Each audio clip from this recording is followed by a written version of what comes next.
नमस्कार जय माई की। आज एक जिज्ञासु, एक खोजी, एक साधक, एक सामान्य भक्त, जिसको विषय का ज्ञान नहीं है, ना आध्यात्मिक संपदा से परिपूर्ण है, ऐसे बहुत से लोगों से रोज की वार्तालाप होती है। पर आज कहीं ना कहीं जब किसी के उद्धार का मार्ग प्रशस्त करना होता है, तब भगवती स्फुरना करवाती है। और गीता अर्जुन के लिए ही थी, पर कृष्ण ने अर्जुन के लिए गीता नहीं उतारी, तो आज मानव कल्याण का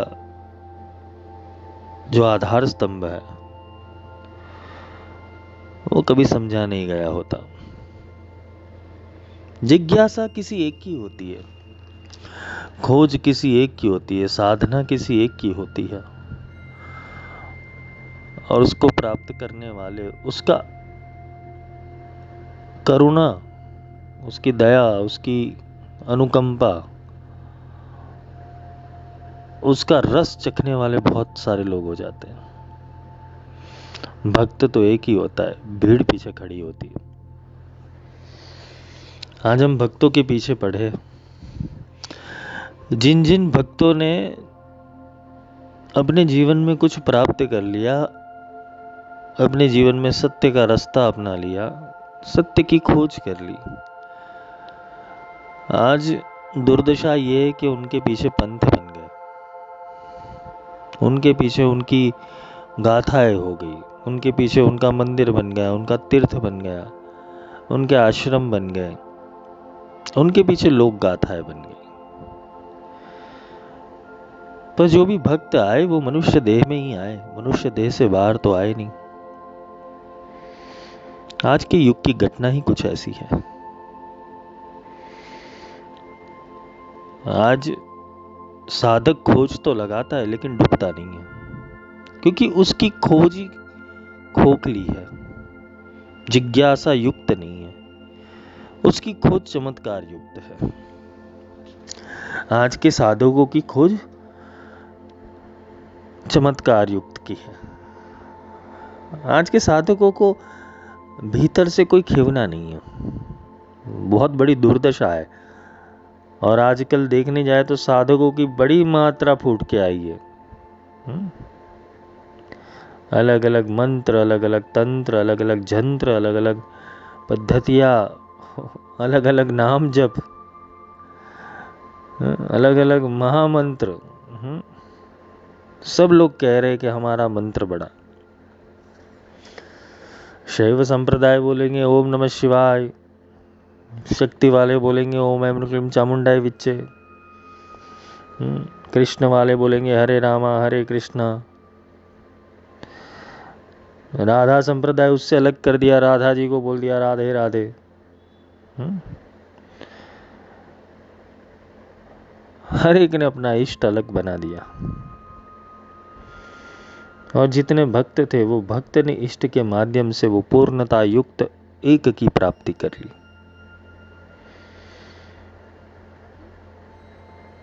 यही बात है कि कृष्ण ने अर्जुन को गीता समझाई थी, और उसका लाभ लेने वाले आज खरबों लोग हैं। दुविधा यही है कि हम अपनी बुद्धि नहीं चलाते। हमारी बुद्धि प्रोग्राम की गई है, हमारी बुद्धि बचपन से ऐसी प्रोग्राम की गई है कि हम भगवान को ढूंढ रहे हैं, अलग अलग नाम से, अलग अलग आकार से। किसी को शिव में भगवान दिखता है, किसी को विष्णु में भगवान दिखता है, किसी को कृष्ण में भगवान दिखता है, कभी किसी को राम में भगवान दिखता है, किसी को हनुमान में भगवान दिखता है, किसी को शक्ति में भगवान दिखता है। विडंबना है बड़ी। चलो, इष्ट का माध्यम कोई भी हो, पर तत्व अनुसंधान एक होता है। जिसको एक मिल जाता है उसे सब मिल जाता है। एक असाधे सब सदे, सब सदे सब जाए। आज एक खोजी का प्रश्न ये था कि गुरु जी क्या नाम जप करना गलत है?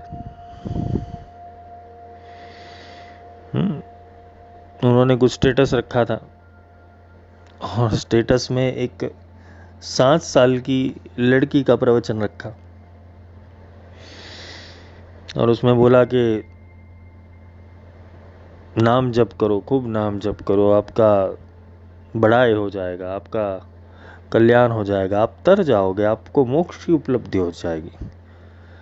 अभी सोचो कि 7 साल की बच्ची अगर समझ में भी आया कि चलो उसकी स्मृतियां खुल गई, उसके अंदर वेद प्रकट हो गया, उसके अंदर ब्रह्मा प्रकट हो गया, उसके अंदर सब प्रकट हो गया और उसको मोक्ष की उपलब्धि हो गई तो वो तो मौन हो जानी चाहिए।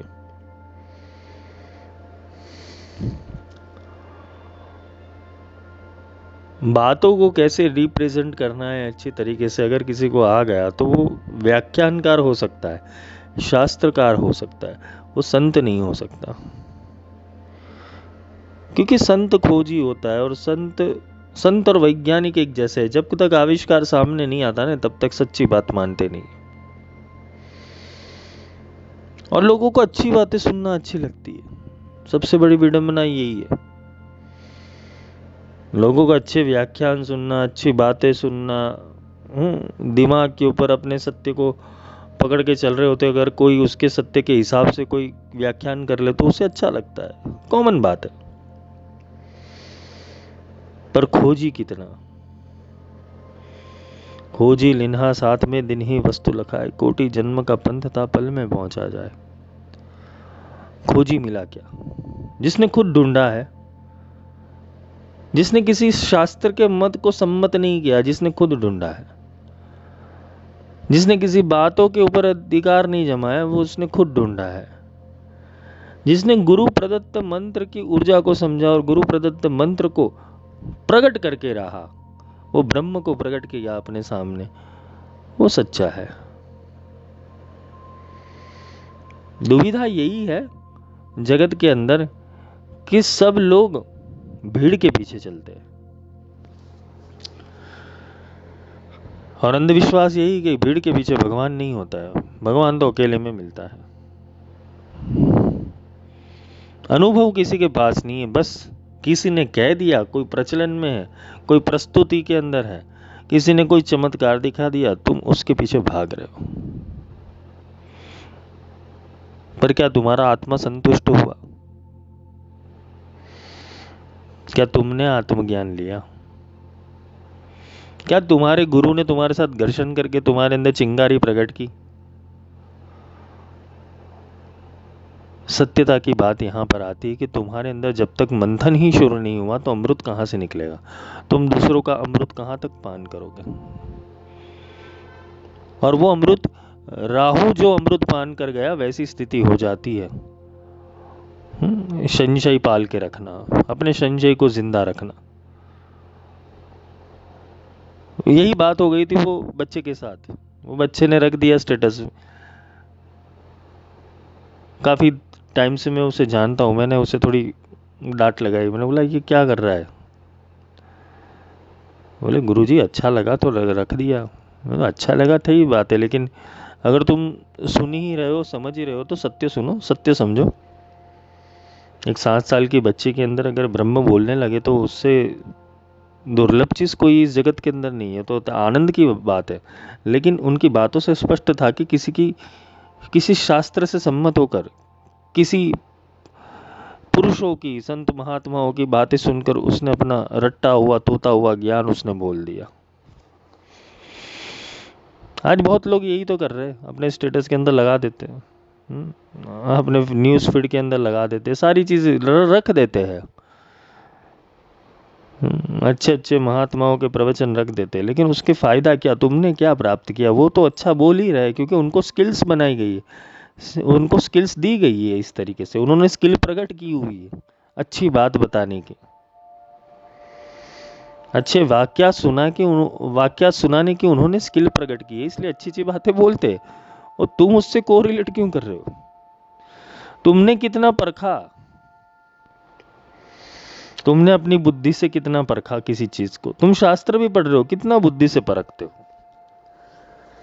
तुम गीता जी पढ़ लो, अष्टावक्र गीता पढ़ लो, तुम योग वशिष्ठ पढ़ लो, तुम रामायण पढ़ लो, तुम रामचरितमानस पढ़ लो, वेद पढ़ लो, अथर्व पढ़ लो, दर्शन पढ़ लो, वेदांत पढ़ लो,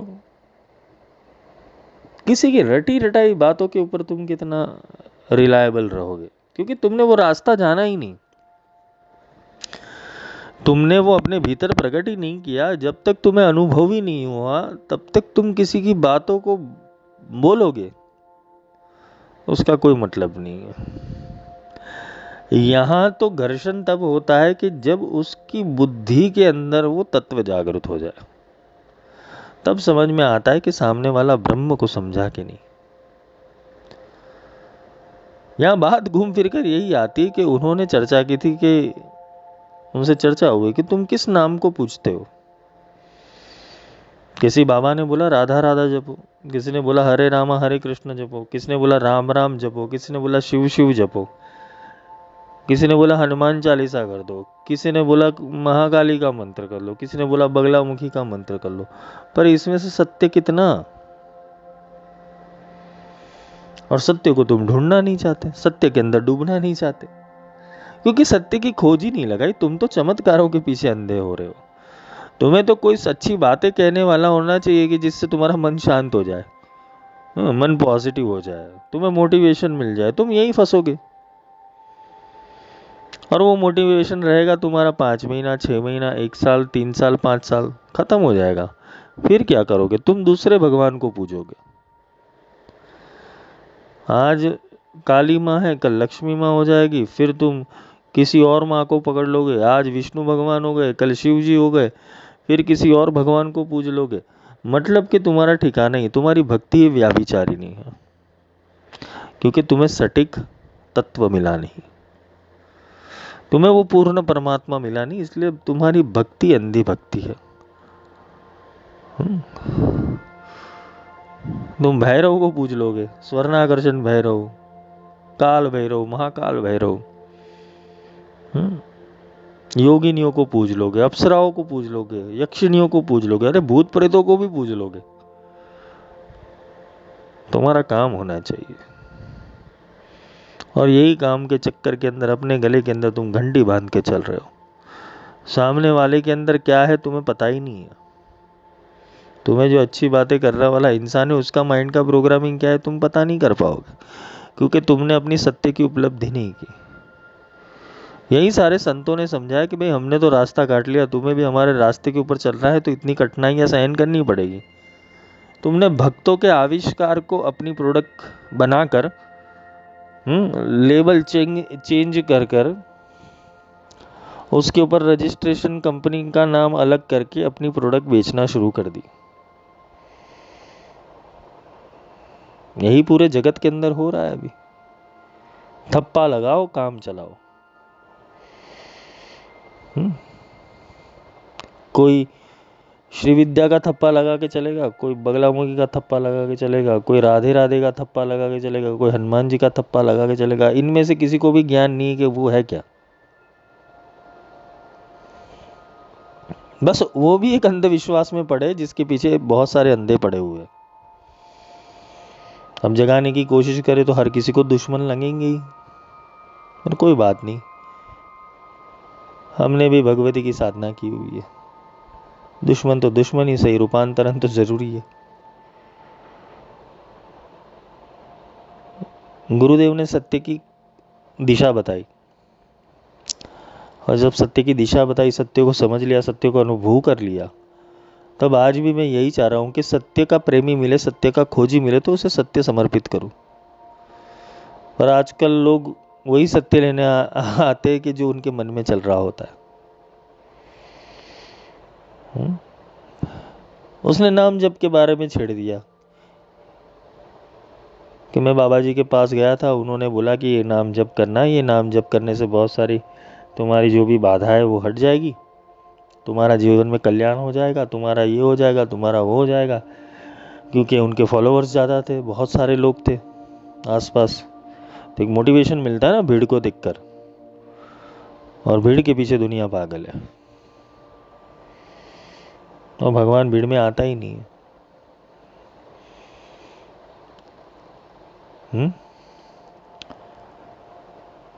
तो यहां समझना ये है कि वो नाम जप की बात कर रहा था, मैं भी नाम जप की बात कर रहा था। उसने बोला नाम जप सही है गुरुजी, मैंने बोला हाँ नाम जप सही है, कलयुग केवल नाम आधार है, कलयुग में केवल नाम ही आधार है, पर कौन सा नाम? भगवान श्री कृष्ण ने गीता के अंदर अक्षर ब्रह्म योग के अंदर स्पष्ट रूप से समझाया हुआ है, अर्जुन मैं अक्षर ब्रह्म हूं। अक्षर, अक्षर यानी विनाशी, अक्षर यानी जो विनाश रहित है। कृष्ण एक देह के अंदर आने वाला एक चेतना है, अगर हम उसे चेतना समझे तो चेतना है, तो वो देह का नाम है कृष्ण। एक देह का नाम है राम, एक देह का नाम है हनुमान, एक चेतना का नाम है शिव, एक चेतना का नाम है शक्ति। शायद पैरेलल यूनिवर्स, समानांतर ब्रह्मांड के अंदर दूसरे नामों से भगवान होते हो। यही तो वेद व्यास ने किया ना। वेद व्यास ने अलग अलग कल्पों के अंदर अलग अलग भगवान की व्याख्या की। इसलिए तुम्हें ये सुनाई देता है कि विष्णु पुराण में विष्णु बड़े, ब्रह्मा पुराण में ब्रह्मा बड़े है, हाँ, देवी पुराण में देवी बड़ी है, कृष्ण श्रीमद् भागवतम के अंदर कृष्ण बड़े हैं। तो ये तो चलता आया हुआ है, तुम्हारा ध्यान ही नहीं गया कि पुराणों ने लिखा क्या है। पैरेलल यूनिवर्स के अंदर हर एक देवता अपनी उपलब्धि के अनुसार, अपनी शक्तियों के अनुसार, जो वेद व्यास ने देखा उस कल्प के हिसाब से जो देवता थे, वो देवता की महत्वता समझने के बाद उन्होंने समझाई। गुप्त रहे सब शोभा लेऊ, परमात्मा गुप्त है, और ये गुप्त गंगा उसको मिलती है कि जिसने उसको वो गुप्त रूप से समझा हो। गुप्त का अर्थ है या कि तुम्हारी बुद्धि से परे का तत्व है, पर बुद्धि में आ सकता है। ऐसा नहीं कि वो बुद्धि से बाहर चला जाएगा, बुद्धि में आ सकता है, अगर तुम्हारी बुद्धि गणपति जैसी हो जाए। हाँ, धीमहि धियो यो न प्रचोदयात्, अगर तुम्हारा हो जाता है, अगर गुरु ने वो गायत्री दे दी तुम्हें, तो तुम्हें वो नाम समझ में आ जाएगा। अब नाम का अर्थ क्या है? मैं नाम के लिए मैंने नाद ब्रह्म के योग के, नाद ब्रह्म के जो लेक्चर है 3 लेक्चर, उनमें समझाया हुआ है। अब नाम क्या है? नाम अविनाशी है। सोचो, परमात्मा अविनाशी है, परमात्मा विनाशी नहीं है। कृष्ण की चेतना जरूर होगी पृथ्वी के ऊपर, लेकिन कृष्ण तो चले गए 5000 साल पहले। राम की चेतना अवश्य होगी, लेकिन राम तो चले गए। शिव की चेतना अवश्य होगी, शिव कैलाश में बैठे हुए। तुम्हारा परमात्मा तुम्हारे से संवाद कर रहा है कि नहीं? मनोमय जगत के अंदर नहीं, ये भी समझ लेना। तुम मन की कल्पना से उससे संवाद कर रहे हो तो तुम सबसे बड़े बेवकूफ हो, तुम आगे जाके फंसने वाले हो। यही तोतारा, जो रामकृष्ण परमहंस के जो गुरु थे तोतापुरी, उन्होंने उनका भ्रम तोड़ दिया था कि काली तेरे इमेजिनेशन के अंदर नहीं है, काली इमेजिनेशन से बाहर है। वैसे ही मैं तुम्हें यही समझा रहा हूं कि परमात्मा वो कोई इमेजिनेशन नहीं है, परमात्मा वो तुम्हारे इमेजिनेशन के बाहर है, मतलब उसको लिखा नहीं जाता। समझ लेना, ये स्टेप समझ लेना, उसको लिख नहीं सकते हो तुम। ये अव्याख्यायित है, उसकी व्याख्या नहीं कर सकते, अप्रमेय है, इसका प्रमेय कोई नहीं है।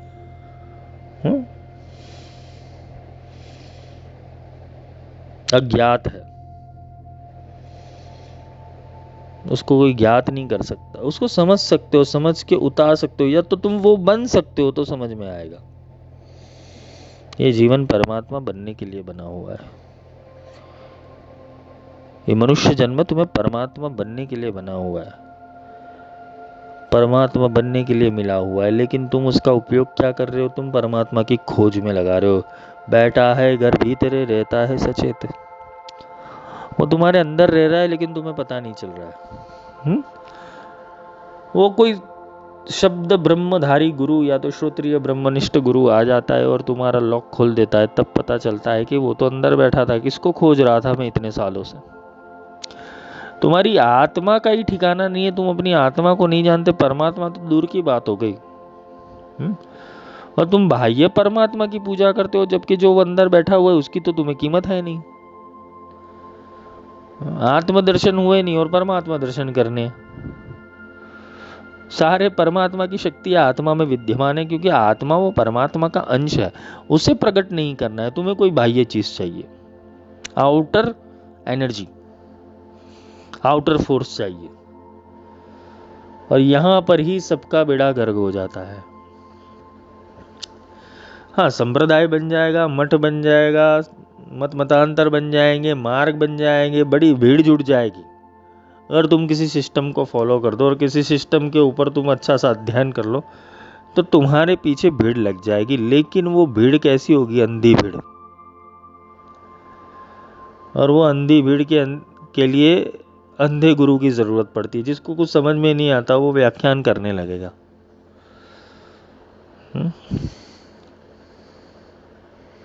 दुर्दशा है।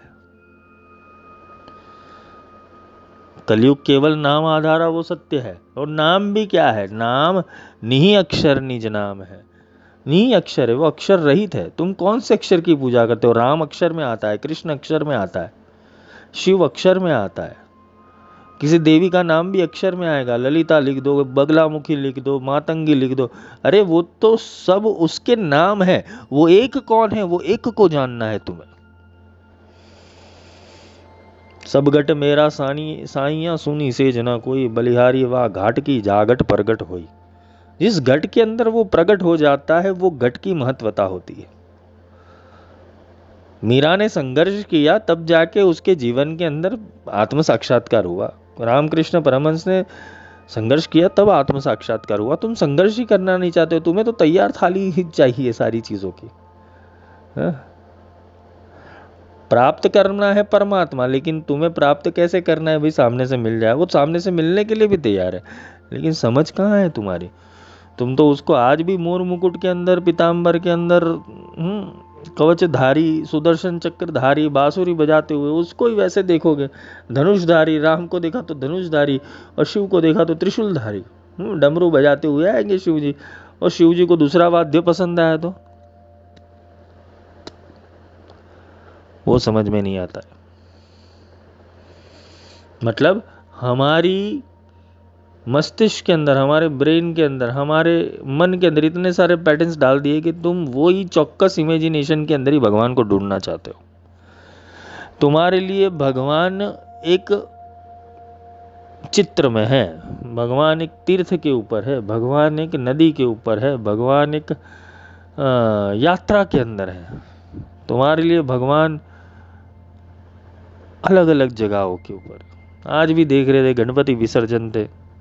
गणपति विसर्जन में जो गणपति की हालत हो रही, अगर सच में गणपति की चेतना यहाँ आती होगी तो वो कभी भी नहीं आएगी। वो इसलिए भी नहीं आएगी, पहले तो उसको गंदे गाने सुनाते लोग। मुन्नी बदनाम शीला जवान, बड़े दिनों के बाद मिली है ये दारू,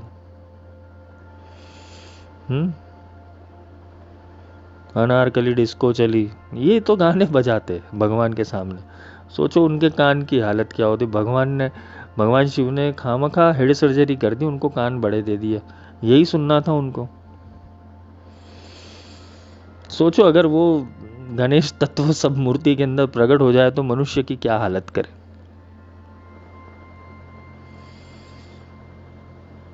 एक सभ्यता होनी चाहिए। और चलो ये सभ्यता तो खैर होगी ही नहीं, क्योंकि ज्ञान ही नहीं है, विवेक ही नहीं है, तो कहाँ से आएगी? क्योंकि गणपति को उन्होंने अपना मनोरंजन का साधन समझ लिया है, देवी को भी मनोरंजन का साधन समझ लिया है।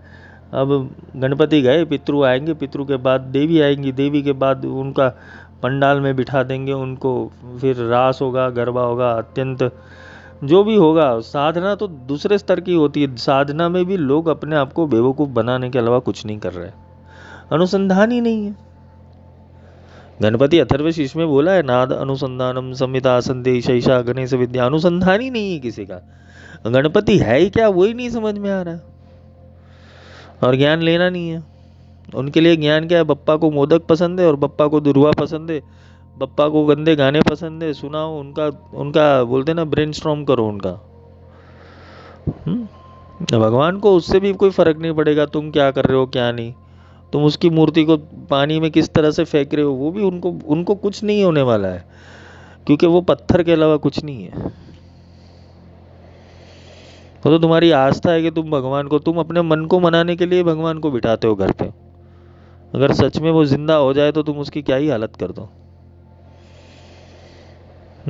उनके प्रतिनिधित्व आते हैं जिनके पास सूक्ष्म सिद्धियां होती है, वो भी अपने आप को भगवान के अलावा कुछ नहीं समझते हैं। वो भी अपने आप को भगवान समझते हैं। कलयुग केवल नाम आधारा, पर नाम कैसा है? नी अक्षर निज नाम है, प्रेम प्रीति सो सेव। नी अक्षर है वो। राम लिख सकते हो, कृष्ण लिख सकते हो, शिव लिख सकते हो, शक्ति लिख सकते हो, सब लिख सकते हो, समझ कहाँ सकोगे? कृष्ण के चरित्र से कृष्ण समझ में नहीं आएगा, ना शिव के चरित्र से शिव समझ में आएंगे, ना राम के चरित्र से राम समझ में आएगा। बस उनके गुणों को थोड़ा बहुत समझ पाओगे। अगर एडवांस लेवल के हो गए थोड़े तो उनके गुणों को समझ पाओगे, उससे बाहर क्या। कौन सा जप कर रहे हो, कौन सा नाम जप कर रहे हो भाई तुम? हाँ? कौन से नाम जप से तुम्हें कौन सी, ये माइंड भाई, ये मन का केवल पॉजिटिव प्रोग्रामिंग है तुम्हारे पास। जो भी तुम मंत्र और इष्ट की साधना कर रहे हो, केवल पॉजिटिव प्रोग्रामिंग है कि वो तुम्हारे पॉजिटिव प्रोग्राम के अनुसार चलते हैं। अगर तुम तत्ववाद में जाओ और तुम उसका रियल एसेंस पता करना चाहो तो ये तुमसे जो तुम सोच रहे हो ना, इससे बहुत बड़ा है। मुख से ना जपू, समझ लेना इसको, मुख से ना जपू। तुम मुख से जप नहीं कर सकते, ना उर में जपू, ना मन में। उर में यानी तुम अंदर से भी नहीं जप सकते, ना मन में जपू में नाम, ना मन में जप कर सकते हो, मन में भी उसको पुकार नहीं सकते हो। नाम हमारो जप करे, हम पावे विश्राम। कि नाम तुम्हारा जप करेगा, तुम्हें विश्राम करना है। केवल विश्राम यानी कि उसके अंदर शांति से लीन होकर बैठना है। वो परमात्मा तुम्हारा जप कर रहा है, तुम उसको सुनते ही कहाँ हो? तुम दुनिया की सुन के चल रहे हो। वो तो कोई सदगुरु आता है जो श्रोत्रिय ब्रह्मनिष्ठ, जो खुद सुनाए तुम्हें सुनाए, है, जो खुद खुद सुनकर बैठा हुआ और तुम्हें सुना दे, वो साधु होता है। साधु का अर्थ होता है कि जिसके पास साधन है, और संत का अर्थ होता है कि जिसने स्व का अंत कर दिया है, केवल परमात्मा उसके अंदर रह रहा है, वो संत है। चोले पहनने वाला संत कहाँ से हो गया? दाढ़ी रखने वाला संत कहाँ से हो गया? माला पहनने वाला संत कहाँ से हो गया? तिलक रखने वाला, हाँ, शास्त्रों की दो दो चार व्याख्याएं करने वाला, वो संत कहाँ से हो गया? जिसने अपने आप को परमात्मा को समर्पित किया और परमात्मा उससे उसके द्वारा बोल रहा है, वो संत है। संतत्व आज कलयुग के अंदर मिलना बहुत मुश्किल है। लोग चोले को भज रहे, भूत रहे चोला भजे, करे ना प्रीत घड़ी। वो तो होने ही वाला है, कलयुग का असर। तो संत किसे कहते? जिसके पास विवेक बुद्धि हो। साधु किसे हो कहते हैं? जिसके पास साधन हो, जो खुद साधन में मस्त होता है और दूसरे को साधन देता है, उसको भी अपनी फ्रीक्वेंसी में अलाइन करता है, वो साधु होता है। तुम श्रीमद् भागवतम अपने घर पे 50 बार बिठा लो, ठीक है, शिव महापुराण की 50 बार कथा करवा लो, 100 बार सुंदर कांड कर लो, एक भी तुम्हारी फ्रीक्वेंसी मैच हो भगवान से तो बताना मुझे, क्योंकि तुम्हारे लिए वो आधार एलिमेंट है। तुमने उसको उसकी तरह नहीं मिला, तुमने अपने हिसाब से उसको मिलने की कोशिश की। हाँ? एक होता है ना कि कुबेर को मिलना है तो अंबानी बनना पड़ेगा भाई, तो ही कुबेर को मिल पाओगे। वैसे ही चीज़ होती है कि तुम्हारे अंदर इतना विवेक बुद्धि और इतना ज्ञान होना चाहिए कि भगवान तुम्हारे दर्शन के लिए आए, तुम्हें मिलने के लिए आए। तुम्हारा इतना समर्पण होना चाहिए, तुम अंधविश्वास में नहीं होने चाहिए, तुम्हारी पुकार सच्ची होनी चाहिए। आजकल तुम्हारी पुकार क्या है? हाँ, भगवान हमें सहारा दे दो, भगवान हमें ये कर दो। भगवान की खोज नहीं कर रहे हो, तुम अपनी मन की सुविधाओं की खोज कर रहे हो। तुम्हारी मन की सुविधा, तुम्हारे मन के प्रॉब्लम्स, तुम्हारी मन की, बोलते हैं ना कि आगे पीछे, भूत भविष्य वर्तमान, बस इसके पीछे तुम पड़े हो। उस हिसाब का भगवान चाहिए, सत्य नहीं चाहिए तुम्हें। सत्य ढूंढने को गया, बिक गया माया हाथ। कि सत्य को ढूंढने निकल भी जाओगे लेकिन माया के हाथ बिक जाओगे तुम। माया परेशान कर देगी। सत्य हर किसी के हाथ में नहीं आता। मिटा दे अपनी हस्ती को अगर कुछ मर्तबा चाहे, हटानी पड़ती है अपनी हस्ती, अपने पद को, अपनी प्रतिष्ठा को, अपने मान को, अपने सम्मान को, अपने अहंकार को, अपनी अभिव्यक्तियों को, अपने मन को समर्पित करना पड़ता है, तब जाके वो आता है। स्व का अंत करना वो संतत्व है। जिसके अंदर अहंकार ही पड़ा है तो वो भगवान कहाँ मिलेगा उसे? अरे उसको नाम, भगवान का नाम भी दे दे, रियल नाम दे दे। ऐसा नहीं कि राम कृष्ण हरे रामा हरे कृष्ण राधा राधा शिव शिव, ऐसा कोई ना, रियल नाम भी देगे, लेकिन तब भी अहंकार है, तब भी तो तुम्हारा कुछ नहीं होगा।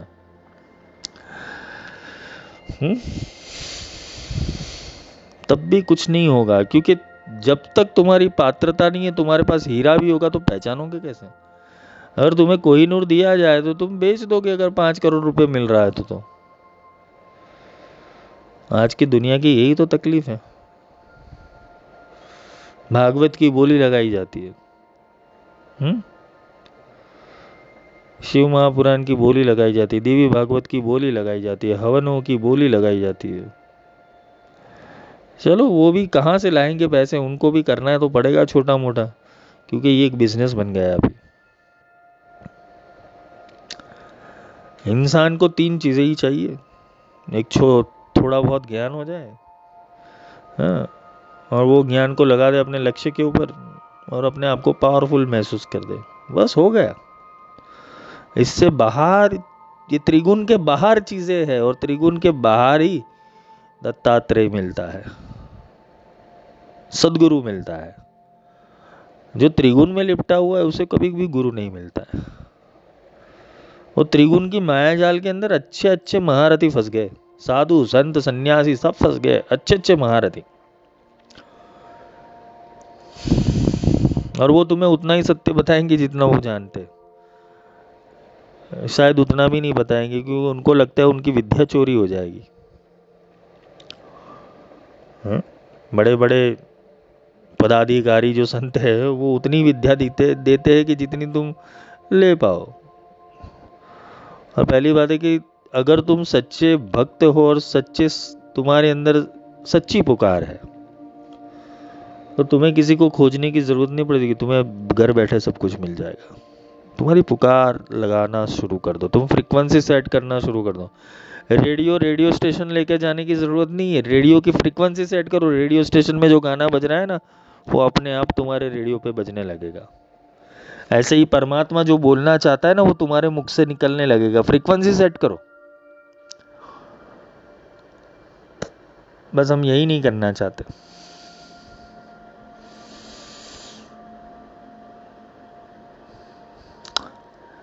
नाम हमारो जप करे हम पावे विश्राम। तो नाम महिमा समझो, कलयुग में नाम ही आधार है। और कलयुग इतना फास्ट है कि तुम अपनी जो रोजमर्रा की जिंदगी है उसमें ही तुम फ्री नहीं हो पाओगे। भक्ति तो दूर की बात है, परमात्मा मिलना तो उससे दूर की बात है, मोक्ष मिलना तो उससे भी दूर की बात है। तुम करोगे कब, पहुंचोगे कब?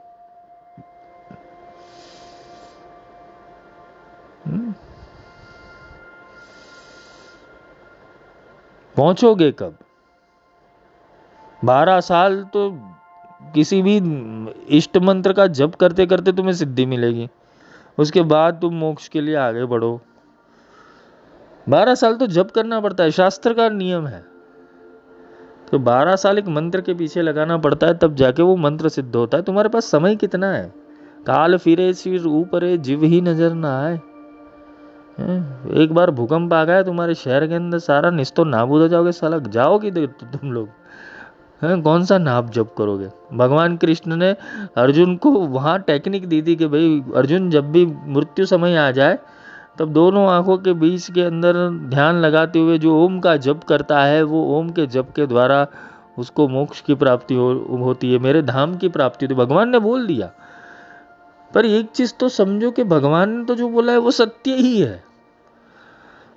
पर इंसान ये क्यों नहीं समझ पाता है कि एनकाउंटर तो कभी भी हो सकता है। तुम नींद में हो और नींद में चले गए तो तुम्हारा एनकाउंटर हो जाएगा। तुम कौन सा नाम जप करने बैठोगे? हाँ, किस देवी देवता को पुकारे, किसका इमेजिनेशन पुकारोगे, और पुकारने के बाद जाओगे कहाँ, तुम्हारा ट्रांसमिशन होगा कैसे? इसके लिए तुम्हें एक थियरी दी गई है पाप और पुण्य की, और वो पाप और पुण्य के अंदर तुम्हें फंसा दिए जाएंगे, और तुम्हें लगेगा कि मैंने तो इतनी भक्ति की, हमें भगवान मिल ही जाएगा। अरे भगवान मिल गया तो जीते जी मिल गया होता ना, मरने के बाद तुम्हें भगवान क्यों मिलेगा? ये फालतू का प्रोपोगेंडा है कि अगर तुम्हें भगवान मिलना ही है तो जीते जी ही मिलेगा ना, मरने के बाद तो वो मिलेगा नहीं। तुम्हें जीते जी ही समझना है उसे।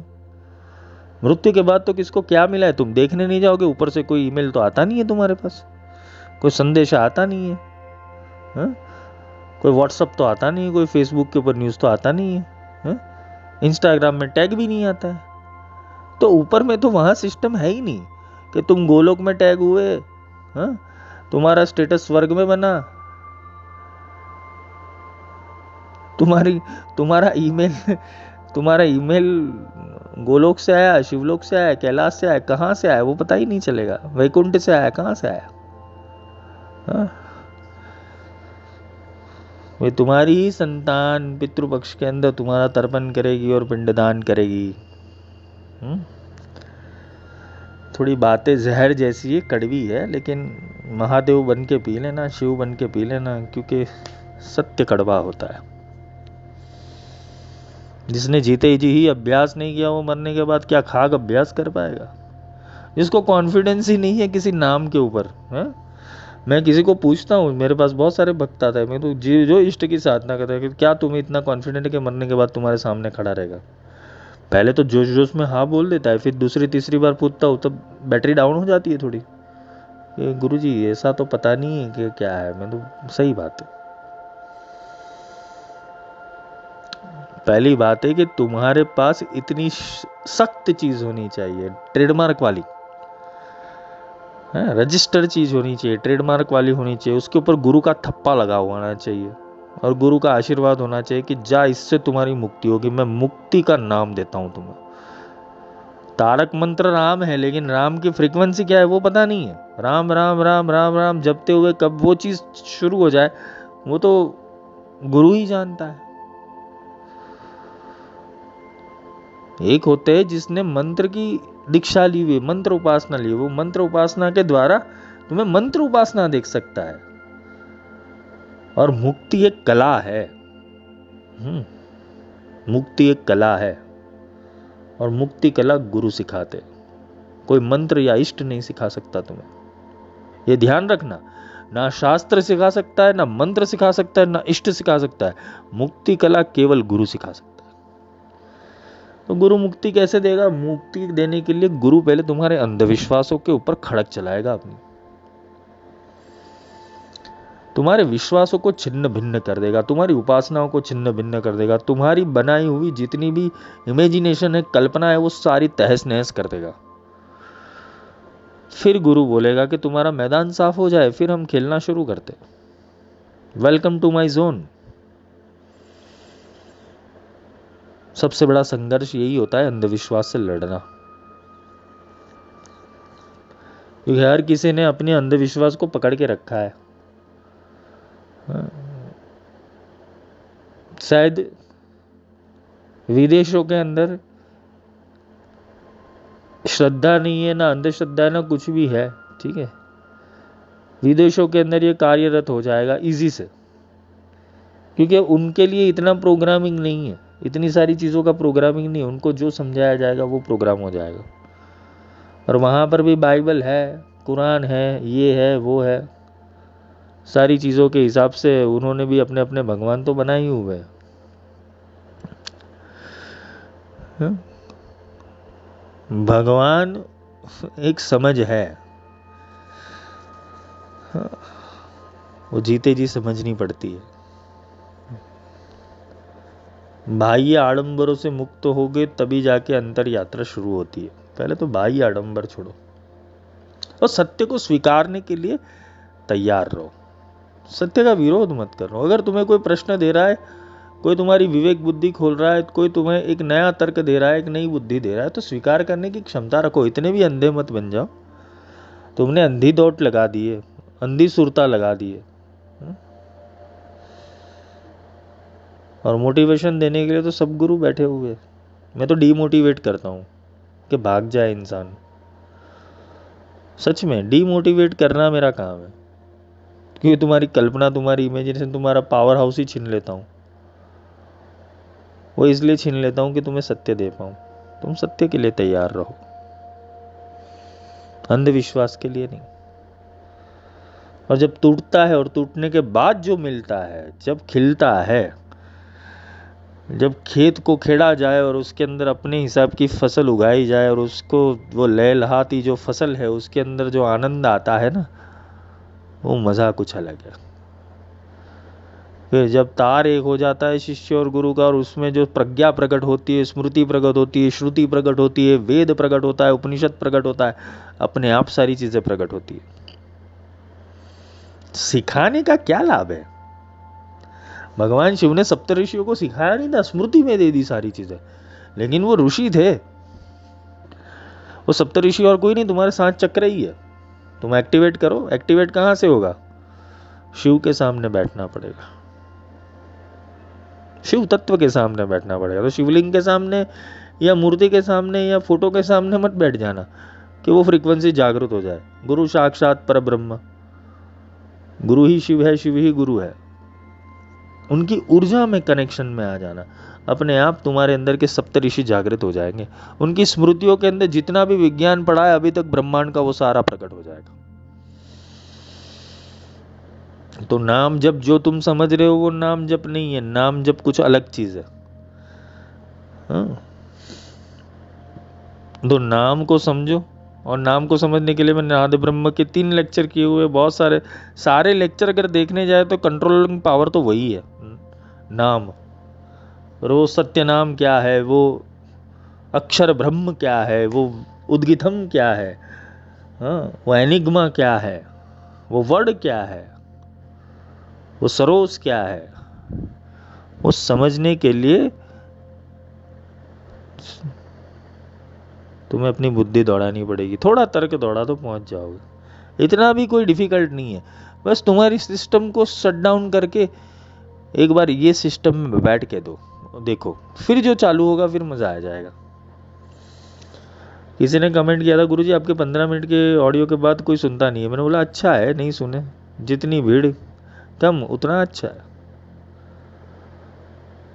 मेरे में जितना आता है उतना बोलता हूँ, जितनी क्षमता है उतना बोलता हूँ, जितनी भगवती बुलवाती है उतना बोलता हूँ।